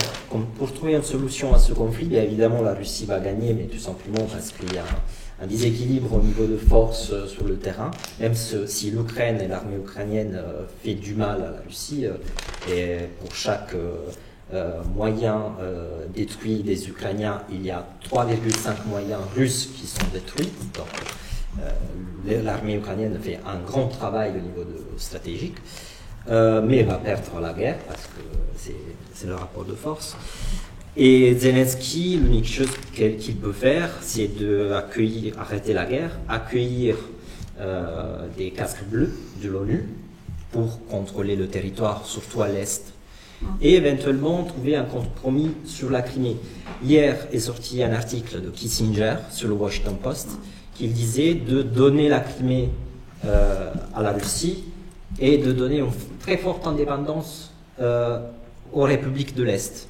Presque une autonomie totale. Moi, dans mon idée, si on veut voir l'histoire, une solution qu'on pourrait jouer au niveau de négociation, après, moi je ne suis pas un diplomate, donc chacun a ses solutions, c'est la solution qu'on a adoptée en Serbie dans la première partie des années 2000, c'est-à-dire une confédération ukrainienne avec la Crimée autonome dans la même confédération avec l'Ukraine. Où chacun a son mot à dire. Voilà. Comme Serbie et Monténégro. Maintenant, ils se sont séparés, mais en tout cas, on a essayé de créer une confédération. Si on va vers ça, je pense que c'est du gagnant-gagnant. Et c'est aussi un moyen pour Vladimir Poutine de sauver sa réputation. Oui. Parce que maintenant, et c'est très important. Parce que maintenant, il est complètement, au niveau de réputation, au niveau international, il est complètement, à part les pays qui se sont abstenus à l'ONU. C'est ce que tu disais tout à l'heure, c'est aussi que la Russie ne peut pas faire de manière éternelle cette guerre, puisqu'elle a un PIB qui n'est pas, tu le disais, Marcello, donc il va falloir aussi que les Russes se disent, bon, à un moment, il faut arrêter cette guerre. Quand ils sont allés en Syrie, par exemple, ça n'a pas duré très très longtemps. Ils ont ramené la ligne de front à 100 km de Tartous, par exemple, parce que là, il y avait une grosse partie de la flotte militaire russe. De 30 à 100 km, ils ont ramené cette ligne de front. Ils ont d'ailleurs perdu un général, parce que eux, ils vont au front, ils vont sur le sol, vous voyez.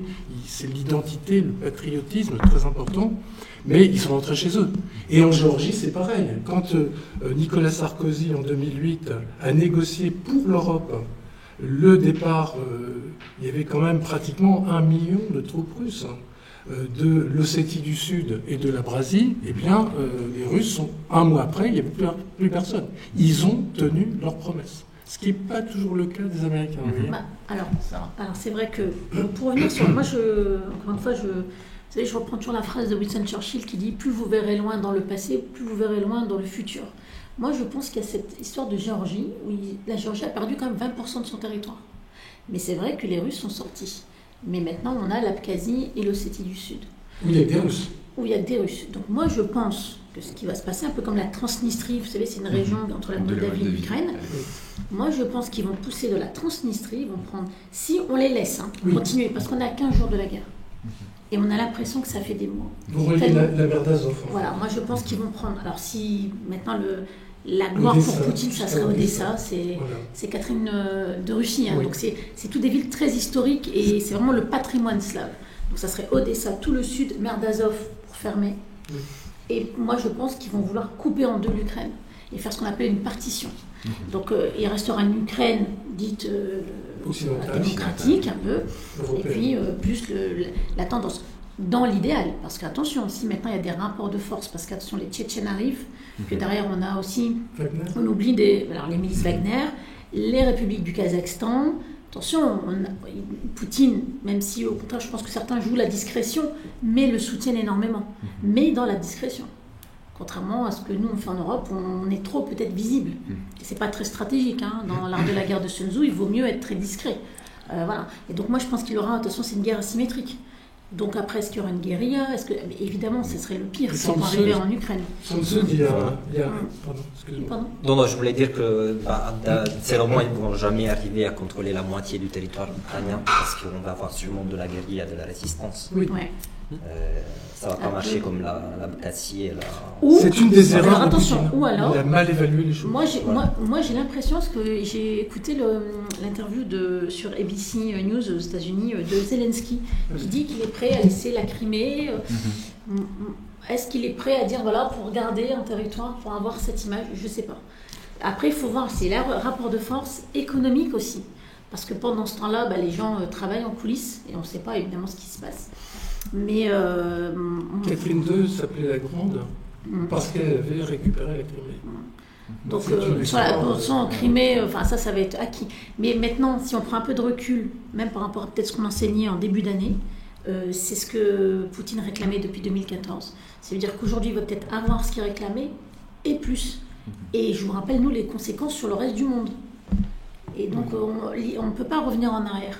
Est-ce qu'on n'aurait pas mieux fait de mieux négocier? On savait très bien ce qu'il voulait. Exactement. Après, il ne faut moment pas donné, faire faut- comme Chamberlain avec Hitler, donc il ne faut pas dire on oui, n'est pas- non, mais c'est pas les Hitler non Sudètes, plus, c'est la Poutine. République tchèque, et après Moi, c'est la non, Pologne, attention, c'est la moi, France, c'est l'Europe. attention, parce qu'on est... On peut quand même, Moi, j'aime sans pas les rentrer dans comparaisons, l'esprit hein. Moi, je n'aime pas la munichois, on comparaison peut du tout. quand même mettre des limites. Attention, moi, pense qu'on peut mettre des je limites. compare pas du tout la Et- guerre Poutine à Hitler. Alors, pas du tout. Oui, alors je pense qu'effectivement, c'est pas du tout ça. Et je pense que avoir des limites, c'est une chose. L'esprit munichois, d'ailleurs, c'est l'esprit munichois surtout pour Daladier, parce que les Anglais, ils ont profité de cette accalmie pour se préparer à la guerre. On sait bien que... Il y a d'ailleurs une série Netflix dessus, c'est très bien fait, hein, sur les accords de Munich. Où, en fait, les Anglais savaient très bien qu'il n'allait pas tenir sa parole, ça il l'a jamais tenu. Et donc, évidemment, ils se sont préparés, mais ils n'étaient pas prêts. Comment dans s'appelle les la autres- série Netflix C'est Munich, je pense. J'ai oublié le prénom. C'est les... J'ai oublié Si la vous série. l'avez pas, On pourra Non, mais essayer de la je l'ai trouvé. quelqu'un trouvera dans le chat sûrement quelque chose. Il y a un Voilà, approche c'est- intéressant de Sun C'est... Tzu qui dit que si tu veux que ton adversaire retrouve le chemin de la paix, construis-lui un pont d'or. On est carrément dans le sujet. Excellent. Tu voulais rebondir sur J'ai- quelque chose? Oui, malheureusement, j'ai un trou de mémoire. Ah, attends, c'est ma foi. C'était par rapport à ce que, à côté de Marshall, c'est bon, c'est revenu. Vous pensez que le sentiment nationaliste ukrainien est déjà trop fort et que ça mènera forcément une guérilla et, entre guillemets, il n'arrivera pas à envahir ou à investir durablement le territoire ukrainien aujourd'hui? Pour moi, c'est impossible. Je le répète, la Russie, pardon, j'allais dire l'Union soviétique, la Russie a le même PIB de l'Italie, même s'il a une très forte armée en puissance militaire, n'a pas les moyens économiques pour mener une guerre et pour contrôler un territoire que fait 2 fois la surface de l'Italie. Désolé, c'est toujours même cette comparaison, mais Moi, j'aime bien l'Italie, c'est tout à fait honorable. C'est deux C'est tout fois, à fait c'est- honorable on comme va dire PIB, c'est hein. six- C'est 8e puissance. c'est 600 000 km². C'est 45 millions d'habitants, plus ou moins. Un peu plus peut-être. Et c'est un territoire trop difficile à contrôler, même pour n'importe quelle puissance. Et je pense qu'avec l'identité qui est en train de se renforcer maintenant, l'identité nationale, Poutine va se casser la tête. C'est vrai. C'était votre première question, c'était en fait de se dire qu'est-ce que c'est que l'Ukraine. Bon, évidemment, le mot Ukraine, ça veut dire la marche. C'est souvent la marche vis-à-vis de la Russie, mais je pense qu'il n'y a pas une Ukraine. Enfin, ce qu'il faut bien comprendre, c'est qu'il y a plusieurs Ukraines, même religieusement. Il y a une Ukraine catholique, il y a une Ukraine orthodoxe, comme l'a dit Sarah, et les uniates, qui est une espèce de mélange entre les catholiques et les orthodoxes. Il y a des russophones. D'ailleurs, Zelensky, on lui reproche souvent son accent russe. Mais ça ne veut pas dire que quand on est russophone, on est russophile. Donc vous voyez, on peut être russophone et pour autant avoir une véritable identité ukrainienne, comme l'a dit Marcello. Et puis il y a c'est vrai que dans le Donbass, il doit y avoir ces russophones qui sont très proches des Russes. Et je ne parle même pas de la Crimée, où là, franchement, la Crimée, c'est Yalta. Hein. ils sont tous allés à Yalta au lieu d'aller à Cannes, les oligarques, passer leurs vacances. Donc je crois que c'est pour ça que c'est complexe aussi, parce qu'il n'y a pas qu'une Ukraine. Mais ce que n'a pas compris Vladimir Poutine, c'est qu'en fait, il y avait, encore une fois, cet esprit national ukrainien, cette ferveur des Ukrainiens pour en fait une nation souveraine et une nation qui s'était en fait démocratisée. Voilà, c'est ça qu'il n'a pas compris, Poutine. Oui, il y a une vraie nation ukrainienne. Hein. Par contre, moi, ce que je crains fort, parce que c'est vrai qu'on voit par exemple les familles partir à la frontière, les hommes restés. Donc on sent qu'il y a une vraie volonté des Ukrainiens de défendre leur pays. Et ça, par contre, c'est tout à fait héroïque, hein, encore une fois, au XXIe siècle. Par contre, même si Zelensky fait un accord, est-ce que la population va l'accepter? Parce qu'il y a aussi l'opinion publique. Et moi, je crois, par contre, que même s'il prend une bonne partie, une bonne bande, je pense, hein, pour aller vers la mer Noire, la mer d'Azov, etc., et garder étouffer complètement l'Ukraine, hein, clairement, de demain, est-ce que la population va accepter? Et ça, on le revoit dans, hélas, le scénario afghan, on le revoit dans les scénarios en ex-Yougoslavie, parce que par contre, il y a la Serbie qui est au cœur de l'Union européenne, et là aussi c'est très sensible en ce moment, et il y a Kaliningrad, oui, une enclave russe en plein cœur de l'Europe. Donc attention, même si on éteint entre guillemets le feu ukrainien, et j'espère au plus vite surtout pour les Ukrainiens et au mieux pour eux, les conséquences de toute façon elles vont durer pendant maintenant des décennies. Mais je pense que Zelensky a quand même pris une autre stature. Oui, c'est vrai. Et qu'il est encore plus légitime aux yeux des Ukrainiens, qu'il est plus populaire. Et donc je pense qu'il connaît la charge sur ses épaules. Je pense que s'il signe quelque chose, un accord avec les Russes, d'ailleurs c'est pour ça que pour l'instant il n'y a pas de vrais accords, même si Lavrov s'est en fait s'est rendu en Turquie, je pense que la guerre n'est pas encore terminée. Parce que nous on est un peu, vous savez les Occidentaux, on est dans l'immédiateté. En fait on est au 15e jour de la guerre. Il faut bien comprendre que les guerres... en fait, ce qu'il faut comprendre, c'est ce que disait Clausewitz, par exemple, dans De la guerre, en 1830. Il disait, la guerre, c'est pas un objet. La guerre, c'est un sujet. C'est pas un objet, une fois que vous l'avez déclaré, que vous pouvez déplacer. Elle a sa propre autonomie. Elle devient elle-même autonome. Lors de la guerre de 14, on pensait tous revenir aux vendanges. Ça a duré 4 ans, vous voyez. Donc, il ne faut jamais se dire, voilà, j'ai engagé la guerre, et je vais la terminer comme j'ai pensé la terminer au départ, ce qui n'est pas possible. Et d'ailleurs, c'est pour ça qu'il ne faut jamais la déclarer. Et la responsabilité de Vladimir Poutine est très grande parce qu'il l'a déclarée, justement, cette guerre. C'est vrai. Excusez-moi, c'est l'étau de Munich pour la série de Netflix. Justement, dans le chat, ils l'ont retrouvé. Il y a eu des réactions là-dessus. Mais il y a des très belles séries Netflix, par contre, historiques, très bien faites. C'est souvent en cours, mais c'est vrai. C'est vrai. Si j'ai bien compris, oui, votre position à vous trois, vous êtes plutôt d'accord sur le fait que le plus probable n'est pas une escalade jusqu'à une troisième guerre mondiale ou un conflit nucléaire. Non, on le souhaite. Oui. Non, on ne peut pas le dire. En fait, actuellement, on ne peut rien dire de ça. C'est-à-dire que, en fait, on ne sait même pas les buts de guerre de Poutine. On vient d'en parler, on ne sait même pas s'il veut vraiment faire ceci ou cela. Moi, je pense que Poutine, quand il s'est engagé dans cette guerre, parce qu'il y a une certaine rationalité, c'est pour ça que le psychanalyser, vous voyez, ou le criminaliser n'est pas une très bonne chose. Je crois qu'il a une certaine rationalité, il veut des choses, il veut qu'on le prenne au sérieux par rapport à tout ce qu'on a pu dire. Et je pense qu'il est capable de mutation, de changement dans la guerre. Et donc, évidemment, il y a des impondérables. Il ne pensait pas qu'il y aurait une résistance comme celle-là. Il a envoyé des conscrits. Maintenant, il va devoir gérer les morts quand ils vont venir en Russie. Avec les familles, vous savez, ces associations de mères qui reçoivent leurs morts. Il y a l'opinion publique russe, même si c'est une dictature, on l'a dit, et donc tout ça est un petit peu étouffé. Mais l'opinion publique russe bougera quand même. Donc je pense que Poutine n'a pas un plan au départ, stratégiques, très établis. D'ailleurs, ça c'est très russe dans leur histoire militaire. Ce sont des très bons tacticiens, Stalingrad, etc. Mais au niveau de la stratégie, je pense que c'est les Américains qui sont les meilleurs.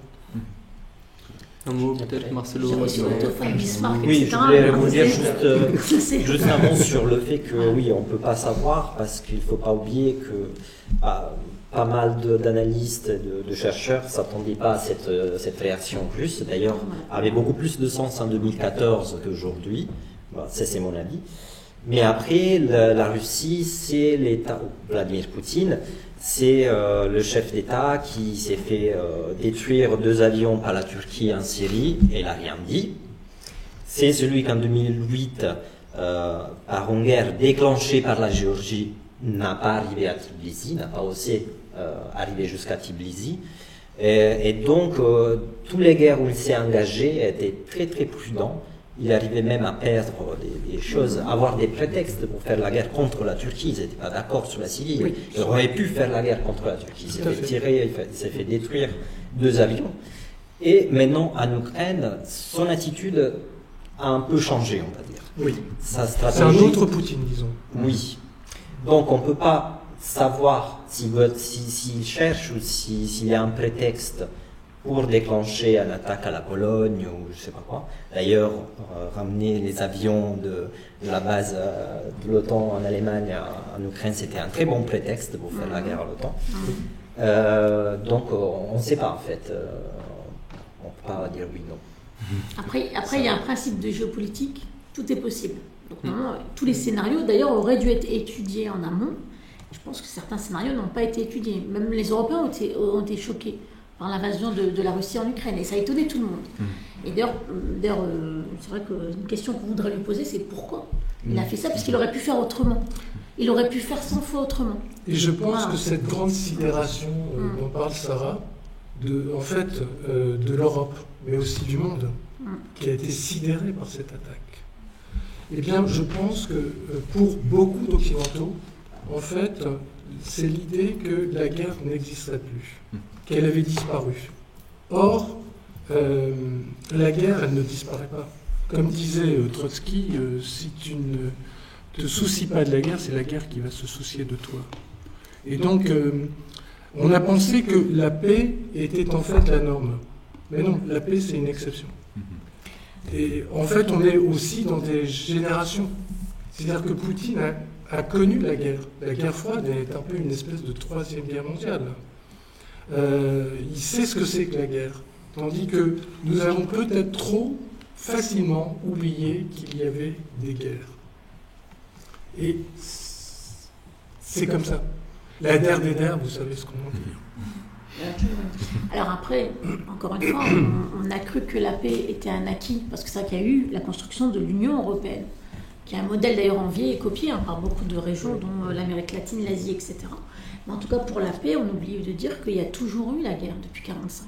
Bien sûr. La guerre ne sait, quand j'entends, En ex-Yougoslavie, il n'y a par plus la guerre depuis 1945. Non, J'entends ça à la pas télé. du Si, tout. il y a toujours eu la guerre. Même en Je Europe. vous passe les décolonisations, je vous passe les guerres en Irak, je vous passe. Il n'y a jamais eu une année où il n'y a pas eu une guerre. Par contre, là, ça vient chez nous. Et donc là, évidemment, on est un peu plus sensible. Et c'est ça aussi, encore une fois, je le dis, c'est regarder à l'extérieur. Et là aussi, on a intérêt à avoir une attitude qui est très cohérente. C'est-à-dire en congruence, vous savez, de penser des choses, de les dire et de les faire. Or, je crains fort que le cas ukrainien soit un cas d'école, comme on dit, un cas d'école en droit international, parce qu'on n'a pas géré tous les dossiers de la même manière. Dès la fin de la guerre froide, il y a eu la guerre. 1991, c'est la guerre en Croatie. De 92 à 95, c'est la guerre en Bosnie. En 98, c'est la guerre au Kosovo. Donc, dans l'ex-Yougoslavie, très vite, on a connu, après la bipolarité, la fin de la bipolarité entre le monde occidental et le monde post-soviétique, on a connu la guerre. Donc, même sur le continent européen, quand on disait l'Europe, en fait, va nous donner la prospérité, il y a eu des crises économiques, et va nous donner, en fait, la paix, on voit que c'est pas toujours la réalité. Rien n'est acquis. Vous savez, Angela Merkel a quitté ses fonctions en décembre. D'ailleurs, je pense que peut-être s'il était encore là, je ne suis pas dommage. sûre qu'il aurait fait la même Oui. chose. Oui. Parce qu'ils se connaissent très bien. D'ailleurs, ils étaient en poste ensemble, en RD à l'époque. Donc, ils se connaissent très bien. Après, elle a dit une chose dans son discours de clôture. Elle dit il faut très vite intégrer les Balkans dans l'Union européenne. Certes, aujourd'hui, on a l'Ukraine. Et là, c'est trop tard, on est dans la guerre. Il faudra attendre la fin et les bilans. Mais il y a peut-être des guerres qui sont là en train de se réveiller, dont l'ex-Yougoslavie. Et si l'Ukraine, c'est près de nous, l'ex-Yougoslavie, c'est encore plus proche. C'est la Serbie, c'est la Bosnie. Et c'est très tendu. C'est par exemple le cas du Kosovo, que Poutine n'a pas oublié en 1999. L'OTAN ne devait pas intervenir, et ils sont intervenus. En Libye, ils ne devaient pas intervenir, et ils sont intervenus. Et donc, tout à l'heure, vous parliez de sanctions, c'est la confiance qui manque. Il n'y a pas de confiance. C'est-à-dire que clairement, Poutine ne fait pas confiance aux Européens. Il a Donc, il faut faire parler. Mais il a raison. Parce qu'on lui donne toujours raison. On lui donne des faits pour qu'on lui donne raison. Par contre, il faut faire parler d'autres personnes, dont, d'ailleurs, qui revient en honneur de sainteté, l'Iran, la Chine. Et voilà. Alors nous, demain, peut-être Européens, on va devoir passer avec des médiateurs comme la Chine et l'Iran. Pour l'instant, c'est la Turquie et Israël. Et la Turquie, Israël. Pour l'instant, c'est la Turquie et Israël. C'est pas encore l'Iran. Mais le Kosovo, par exemple, c'est quand même la Serbie. La Serbie, c'est aussi des frères de race des Slaves, c'est des Slaves, les Serbes. Et il y avait eu l'envoi des troupes au Kosovo. Bon, il a lâché le Kosovo, comme l'avait dit tout à l'heure Marcello. C'est-à-dire qu'il a laissé faire des choses. Et actuellement, il y a une grande base américaine, une des plus grandes bases américaines de la NSA, avec le réseau Échelon, au Kosovo, qui regarde tout ce qui se passe du côté de l'Est et du côté du Moyen-Orient.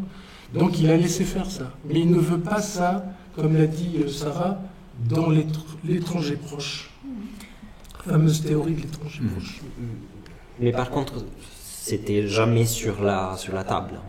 Une coopération militaire peut-être avec la Géorgie et l'Ukraine. Mais non, c'est encore plus probable, vu qu'il y a la guerre. Et tous les pays de l'Est, ils veulent rejoindre l'OTAN. Mais il y avait, sur la table n'était pas la négociation pour être membre de l'OTAN. Oui. Parce que déjà, les systèmes militaires sont différents. Oui.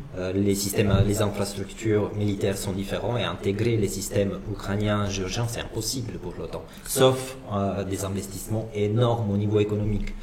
Mais quand on parle par exemple aux peuples du Caucase, comme les Géorgiens et autres, qui ont fait confiance aux Américains, eh bien ils sont revenus pour beaucoup avec les Russes. Parce qu'il y a une espèce de tropisme, c'est-à-dire qu'ils se connaissent, ils ont travaillé et ils savent quand même qu'il y a une parole chez les Russes. Saakashvili, par exemple, qui était dans cette histoire de la Géorgie en 2008, il est sous les verrous, quoi, pour corruption, pour toutes sortes de raisons, etc. Et actuellement, on a en Géorgie quelqu'un qui est pro-russe. Les choses changent, en fait. Donc, il y a un tropisme. Et je crois qu'il devrait y avoir un retour entre l'Ukraine et la Russie. Le temps effacera les choses et peut-être qu'il y aura un retour à une... Mais, comme disait Marcello, il faut que Poutine accepte et que les Russes acceptent que l'Ukraine d'hier n'est plus l'Ukraine d'aujourd'hui. Que l'Ukraine d'aujourd'hui, plus exactement, n'est plus l'Ukraine telle qu'il l'a connue. Très bien. Donc là, ça fait déjà 1h30 qu'on est en émission. Et donc pour conclure, j'aurais une dernière question à vous poser. Ça fait maintenant donc 15 jours que la guerre a commencé et on a beaucoup parlé dans cette émission des États-Unis, de l'OTAN dans l'Europe, mais j'aimerais vous poser une question aussi, c'est la place de la France justement et quel est son rôle? Peut-elle se positionner comme une négociatrice entre l'Ukraine et la Russie? Allez-y Frédéric. Alors, on a parlé tout à l'heure de De Gaulle. Et je crois que la place de la France, c'est d'être une puissance d'équilibre. Et donc, quand Nicolas Sarkozy, en son temps, et Emmanuel Macron, aujourd'hui, essayent de négocier, pas simplement en tant que président de l'Europe, dans cette rotation de cette présidence, je pense que c'est la place de la France. Mais évidemment, c'est difficile pour la France, qui n'a pas gardé son indépendance militaire, puisqu'elle est retournée dans l'OTAN militaire. On parlait de l'OTAN politique et l'OTAN militaire. Quand en 1966, De Gaulle quitte l'OTAN, il reste dans l'OTAN politique. Il quitte l'OTAN militaire. Alors évidemment, c'est difficile, quand on est partie prenante, de se dire on est dans l'équilibre des deux. Je crois que c'est un conflit qui, en fait, s'oppose aux États-Unis, qui d'ailleurs se sont complètement dégagés de cette affaire, mais qui nous pousse un peu devant la scène. C'est un peu comme ce qui se passe au Moyen-Orient. On déclare des guerres, on a parlé de 2003 tout à l'heure, et puis les problèmes, c'est pour nous, quoi.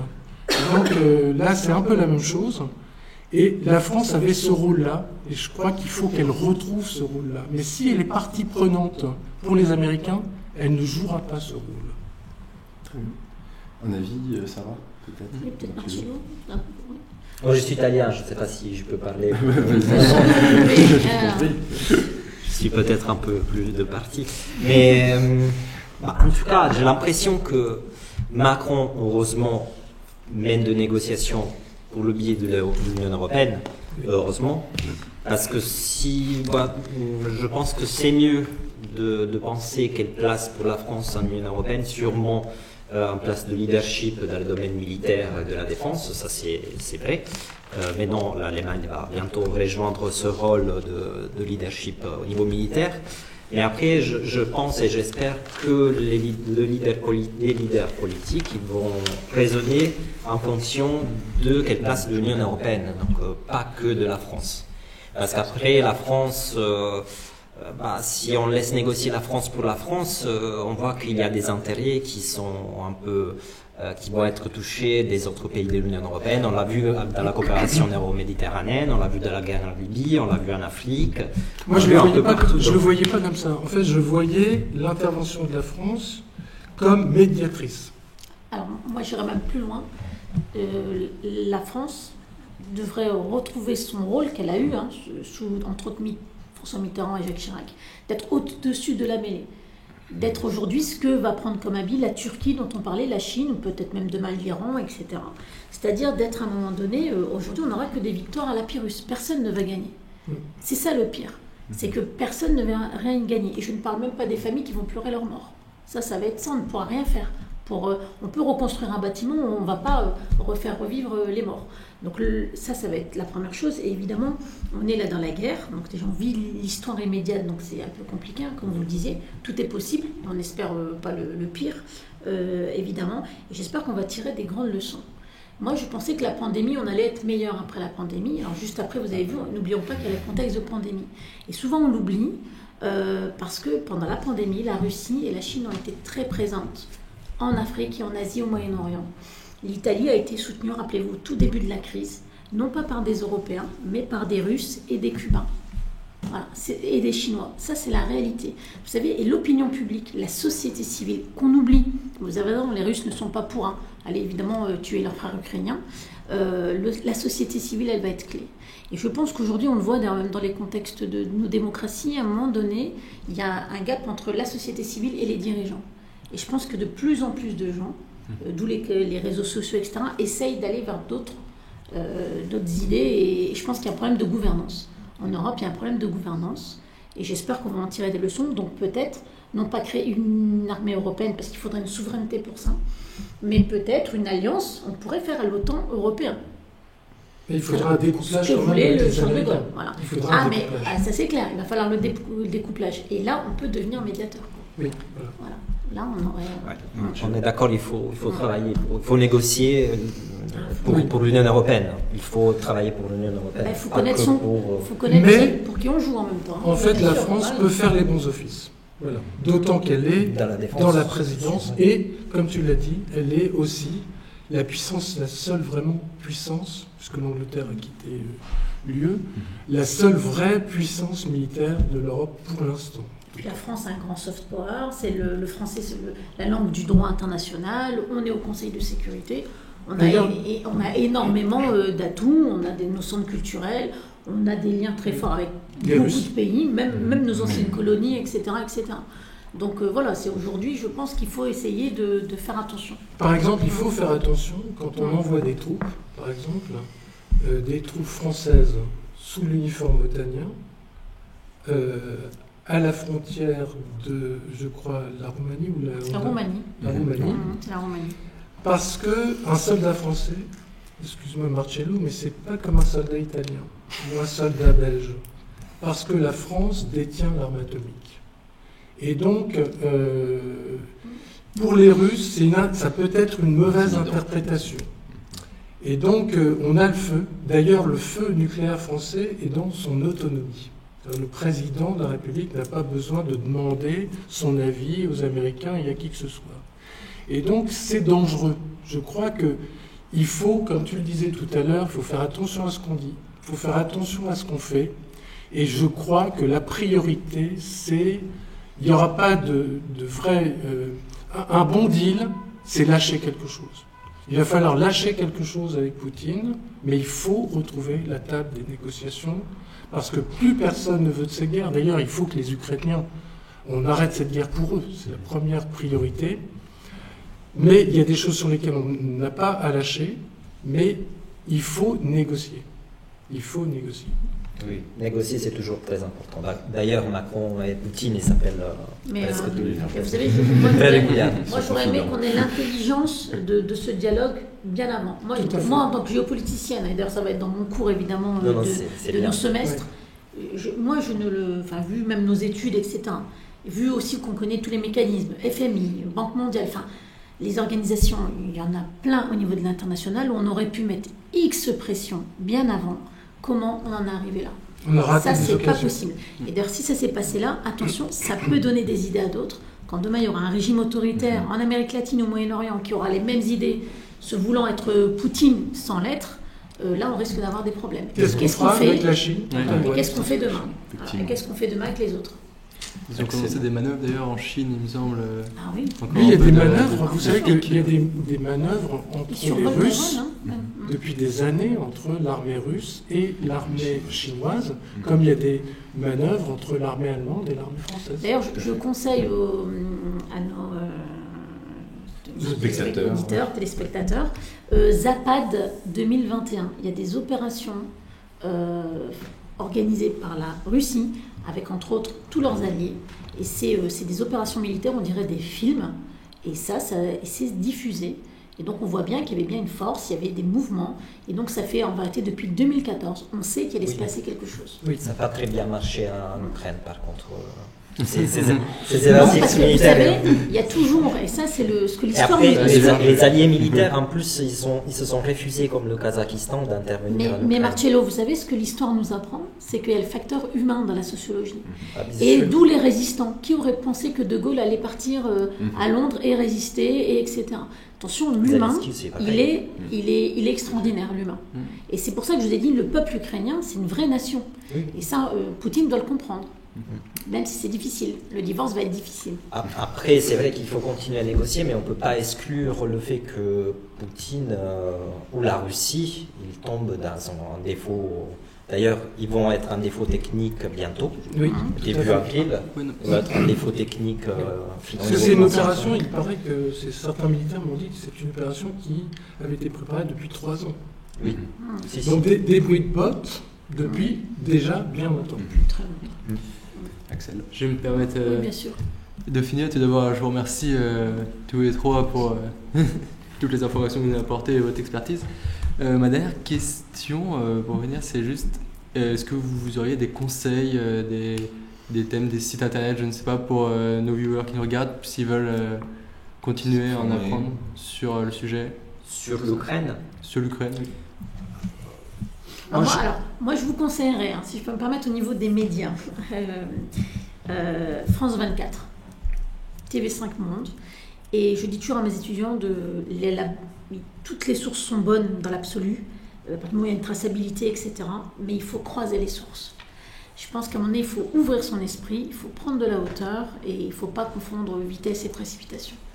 Et voilà, il faut avoir beaucoup de recherches. Après, je conseille aussi le site, bien sûr, de l'IRIS, l'Institut des Relations Internationales et Stratégiques, l'IFRI, l'Institut Français des Relations Internationales et Stratégiques, et le CERI, c'est le Centre d'études des relations internationales et stratégiques.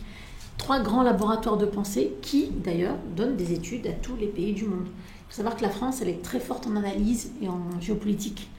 Et voilà. Et donc, à un moment donné, je pense que nous, on est bien nourris pour pouvoir être les médiateurs. Je pense qu'il y a des livres aussi qu'on peut lire, si on a un peu de courage. Il y en a un qui, à mon avis, qui a eu d'ailleurs le prix du livre géopolitique, c'est de Graham Allison, qui a présidé la Kennedy School, qui est à Harvard, en fait, l'école où on apprend la géopolitique. Aux États-Unis, c'est une référence. Et c'est le piège de Thucydide. Et alors, dans ce livre, une petite incise pour que vous compreniez un peu l'importance de la lecture de ce livre, c'est qu'il a étudié, parce que c'est très savant, évidemment la guerre de Thucydide, c'est la guerre... Thucydide, c'est l'historien qui raconte la guerre du Péloponnèse entre Sparte et Athènes. Sparte est en fait une cité établie, et Athènes est une cité émergente. Et il montre que, en fait, une cité va prendre la place d'une autre, ou une puissance va prendre la place d'une autre. Et il étudie dans l'histoire 15, en fait, cas de passage de témoin. Vous savez, passage du témoin, comme le coureur. Et il montre qu'il n'y a que 4 cas seulement sur les 15 où ça n'a pas provoqué la guerre. Par exemple, le passage de puissance entre la Grande-Bretagne et les États-Unis. Il n'y a pas eu de guerre. Mais dans l'histoire, ça peut être des guerres. Et le cas de casus belli, en fait, pour la Chine et pour les États-Unis, puisqu'il y a des soldats, il y a des bases à Taïwan, c'est l'Alsace-Lorraine. Et c'est très savant, c'est très bien expliqué, c'est très clair. Et ça, c'est pour moi le coup d'après. C'est-à-dire qu'il faut regarder de ce côté-là, parce que la montée en puissance de la Chine n'aura pas de limite. Pour l'instant, elle ne cherche pas la guerre, parce que, comme disait Tocqueville, si on veut faire le commerce, on ne peut pas faire la guerre. C'est une puissance maintenant qui, en fait, est une puissance d'ordre. On l'a bien vu, par exemple, dans son soutien à la Corée du Nord, qui a apaisé, en fait, les choses. Mais je crois qu'il faut quand même se dire qu'il peut y avoir un jour, quand les Chinois feront des demandes, et ils en font parfois d'ailleurs. Il faudra savoir comment on va y réagir et est-ce qu'on va aller jusqu'à la guerre. Pas pire que la guerre, quoi. Il faut l'éviter par tous les moyens.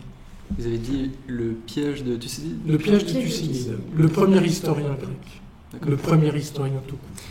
D'ailleurs, j'ai aussi une pensée pour les Ouïghours, dans le Xinjiang aussi, où on oublie aussi beaucoup de souffrances dans le monde. Alors c'est vrai que ce qui se passe en Ukraine, c'est horrible, mais il y a beaucoup de choses qui se passent aujourd'hui parce que le droit international n'est pas respecté. Et je pense que là, tout le monde doit il y a une co-responsabilité dans ce qu'on voit aujourd'hui, en fait. Mais voilà, et tout le monde doit se mettre autour de la table. Tout à fait. Pas que les Russes. Et sur l'Ukraine, on a conseillé des livres, des centres de recherche. Moi, j'ai quelqu'un aussi anglophone, par contre, l'Egmont Institute à Bruxelles, Carnegie à Londres, etc. Et on peut donner, en tout cas, si la vidéo est chargée sur YouTube, on peut donner les références, on peut les mettre en description. Voilà. Et sur la crise ukrainienne, mais sur toutes les crises dans le monde, si vous voulez avoir des mises à jour en temps réel, pratiquement, il y a une application qui s'appelle Live UAMAP, il y a un feed où il y a tous les breaking news qui se passent en temps réel, et il y a aussi une carte pour voir où sont les chars russes, s'ils ont avancé, s'ils ne sont pas avancés, et tout cela. Donc vous mettez des notifications activées, vous êtes mis à jour sur tout ce qui se passe au niveau politique et au niveau militaire en Ukraine. Très bien. Et merci à vous encore d'être intervenu dans le cours de cette émission. Et on espère que les téléspectateurs ont pu profiter de cette émission qui a tout de même duré plus de 1h45. Donc c'est une première pour nous et ça nous fait vraiment plaisir d'avoir une émission avec un tel niveau, franchement, parce que les questions qui ont été abordées, on ne les entend pas souvent. Et donc je vous remercie encore une fois et je dis surtout aux téléspectateurs à la prochaine. parce qu'on se retrouvera très vite. Merci. Merci à Merci vous. pour votre invitation. Merci. Merci à vous, merci à vous.